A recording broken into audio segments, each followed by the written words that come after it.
Hello everyone. आज class 8 का एक बहुत ही इम्पॉर्टेंट टॉपिक फैक्टराइजेशन हम कर रहे हैं। और फैक्टराइजेशन जो है वो कई जगह काम आता है, क्योंकि जब हम उनको सॉल्व करते हैं उसमें भी बीच बीच में इस तरीके के फैक्टर्स के क्वेश्चन आते हैं जो हमारे बहुत यूजफुल है। तो ये जो 6-7 क्लास से लेके आपके 10 तक के ये सब क्वेश्चन जो है ये आपके काम आते हैं, तो इसलिए बहुत ही अच्छे से सीखिएगा। और फैक्टराइजेशन जब करते हैं तो इसमें बहुत से मेथड है। जैसे पहले आप ग्रुपिंग करके कुछ कॉमन लेके कुछ आइडेंटिटी से ऐसे अलग अलग तरीके से क्वेश्चन होते हैं। तो आज बहुत ही सिंपल जो स्टार्टिंग है वहां से हम कर रहे हैं। तो इसमें सबसे पहले आपको फैक्टराइजेशन करना है सिर्फ कॉमन टर्म से। जैसे सिंपली क्वेश्चन अगर हम लें,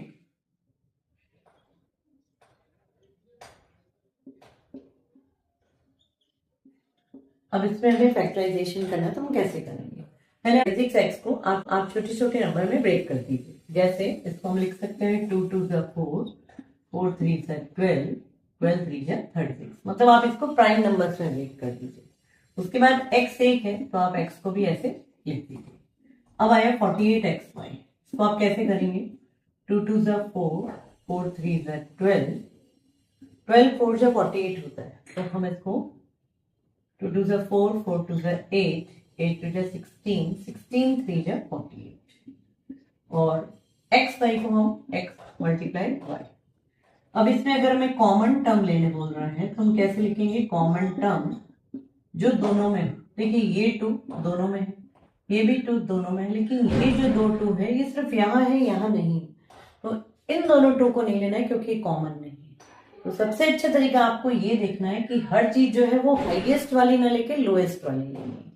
जैसे 2 यहाँ 2 बार है या 4 बार है तो आपको 2 2 बार लेना, 4 बार नहीं लेना। तो 2 मल्टीप्लाई 2। अब 3 यहाँ 2 बार है, यहाँ 1 बार है, तो कम कौन सा है? 1, इसलिए हम 3 1 बार लेंगे।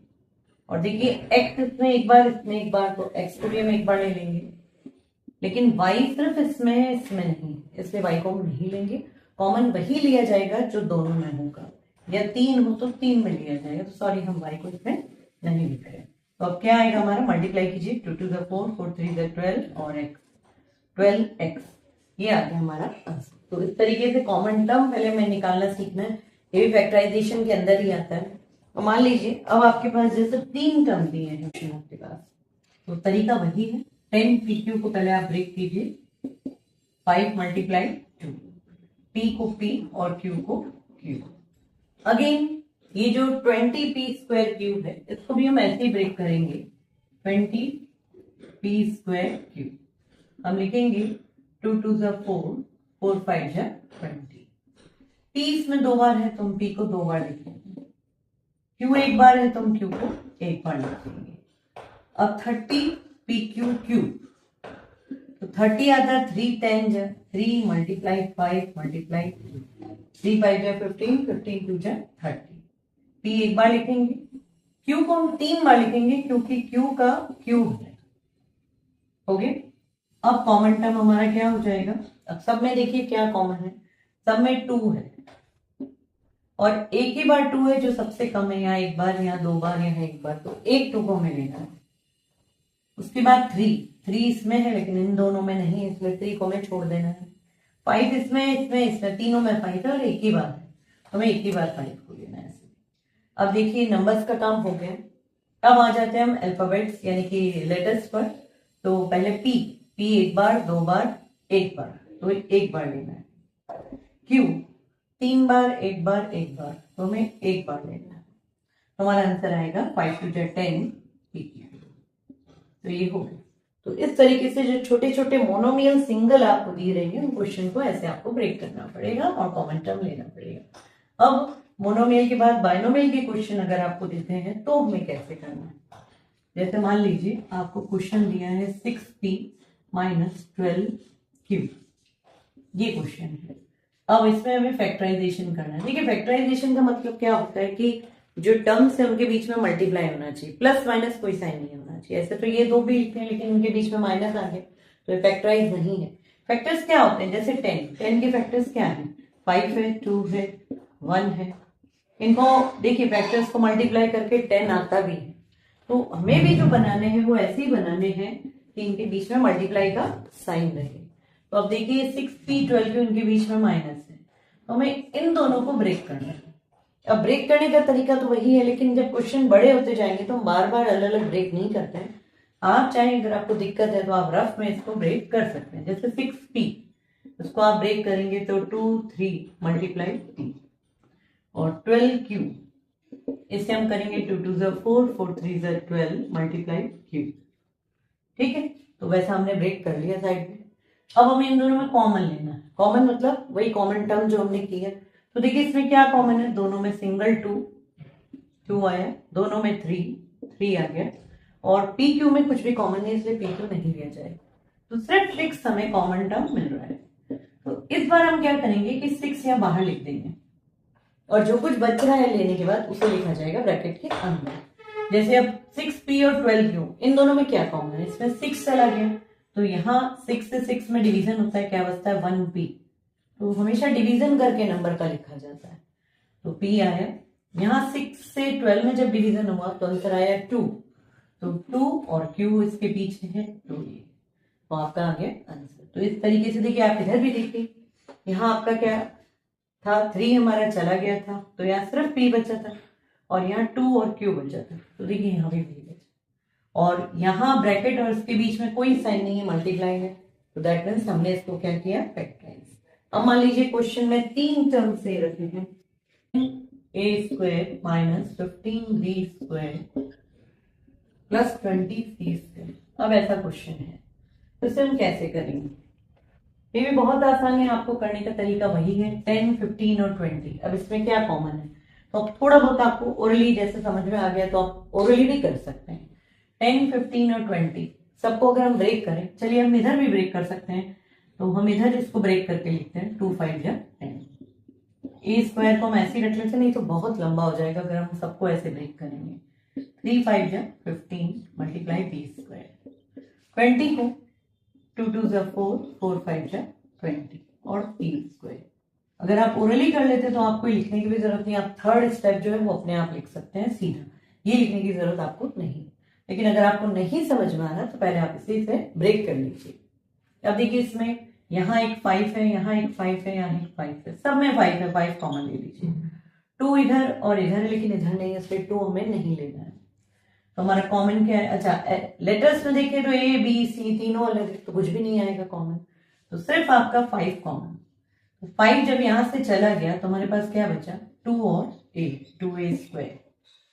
अब यहां से 5 चला गया तो आया 3b², जो साइन है वो साइन आप लगाते चले जाएंगे, और यहाँ पे भी 5 चला गया तो 4c²।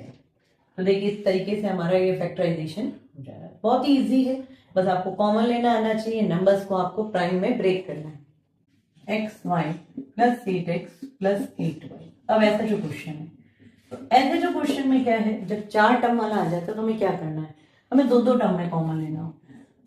कई बार ऐसा होता है कि हम पहले के दोनों ही साथ में लेते हैं, पीछे के दोनों साथ में लेते हैं, कभी कभी आप जगह भी बदल सकते हैं, फर्स्ट और लास्ट को भी साथ में ले सकते हैं, सेकंड और थर्ड को, या सेकंड लास्ट को, कैसे भी कॉम्बिनेशन करके आपको दोनों में जो कॉमन आएगा बीच में वो एक जैसा आना चाहिए। अब ये कैसे होता है देखिए, जैसे मैंने अगर इसमें कॉमन लिया तो मेरा क्या आया, x, यहाँ 2x थे, यहाँ 1x था, 1x कॉमन आया, यहाँ x बच गया, यहाँ अगर मैंने कॉमन लिया तो x तो चला गया था, क्या बचा y, यानी x प्लस वाई ब्रैकेट में। अगर हम इन दोनों मल्टीप्लाई करते हैं तो वापस हमें ये मिल जाता है, इसका मतलब हमने करेक्ट किया। अब इन दोनों में कुछ भी कॉमन नहीं, सिर्फ 8 कॉमन है, तो 8 कॉमन ले लेते। अच्छा, साइन लिखना आपको जरूरी है प्लस या माइनस, अगर प्लस लिखते हैं तो जैसे साइन अंदर है वैसे ही लिख देंगे, लेकिन अगर हमने माइनस कॉमन ले लिया तो हमारे साइन क्या हो जाएंगे, उल्टे। वैसा जब क्वेश्चन आएगा तो मैं आपको बताती हूँ। 8 कॉमन चला गया, यहाँ बचा x और यहाँ के बचा y। अब जो मैं से आपको कह रही थी कि दोनों ब्रैकेट में सेम आना चाहिए, तो देखिए यहाँ x प्लस वाई, यहाँ भी x प्लस वाई। अगर y प्लस एक्स भी आ जाए तो कोई दिक्कत नहीं, क्योंकि प्लस में हम 5 प्लस 2 लिखें या 2 प्लस 5 लिखें, एक ही बात होती है, तो वो हम लिख सकते हैं, लेकिन साइन सेम होना चाहिए। तो इसलिए आप ये क्वेश्चन में देखिए सेम आ गया, तो इधर दोनों जगह से हम इसे बाहर ले लेंगे। तो x प्लस वाई मेरा आ गया बाहर, यहाँ बच गया x और यहाँ बच गया प्लस 8, इसीलिए हम साइन यहाँ लिखते हैं ताकि ये साइन इसके साथ आ जाए। तो देखिए हमारा क्वेश्चन बहुत ही आसानी से हो गया। इसके अलावा वन मोर, आपको साइन वाला जिसमें नेगेटिव कुछ साइन हो, ऐसा ही क्वेश्चन कर ले ताकि आपका कॉन्सेप्ट इसमें क्लियर हो।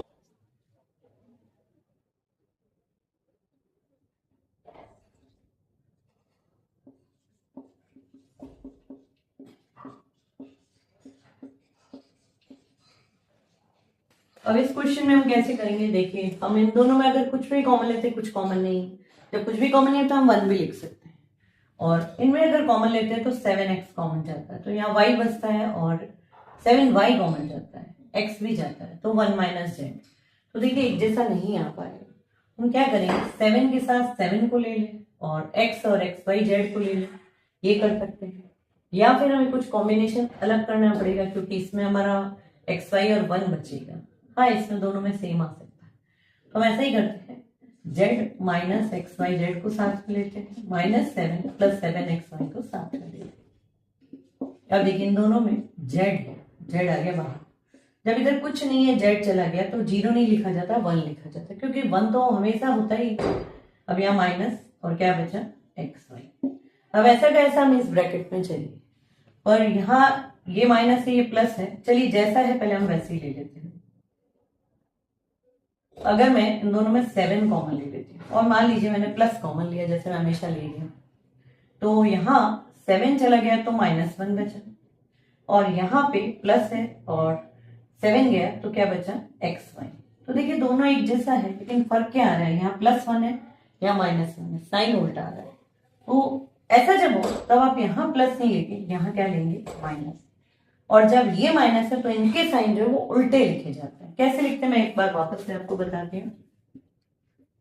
अब देखिए -7 यहाँ से गया तो क्या बचा 1, ओनली 1, नॉट -1, क्योंकि -7 चला गया तो 1 ही बचा। अब यहाँ पे तो माइनस था ही नहीं, लेकिन हमने माइनस कॉमन लिया, तो माइनस और माइनस प्लस होता है, तो यहाँ क्या बचेगा माइनस। 7 से 7 कट गया, क्या बचा xy। या आप ऐसे समझिए कि अगर हमने माइनस कॉमन लिया तो हमारे इन दोनों के साइन उल्टे हो जाएंगे, ये माइनस था ये प्लस हो गया, ये प्लस था ये माइनस हो गया, ऐसे भी आप समझ लेंगे तो भी हो जाएगा आपका क्वेश्चन। अब दोनों में एक जैसा हमको मिल गया 1 माइनस xy, और यहाँ क्या बचा z माइनस 7, क्योंकि बहुत ही आसानी से क्वेश्चन हो जाते हैं। बस कॉमन टर्म आपको लेने और ध्यान रखना है कि क्या कॉमन ले रहे हैं, क्या बच रहा है, थोड़ा सा केयरफुली कीजिए, बहुत ही अच्छे समझ करने में आपको मजा आएगा। और अगर कोई परेशानी हो तो हमें कमेंट कीजिए। अगर वीडियो आपको पसंद आए तो लाइक, सब्सक्राइब एंड शेयर जरूर करें। Thank you.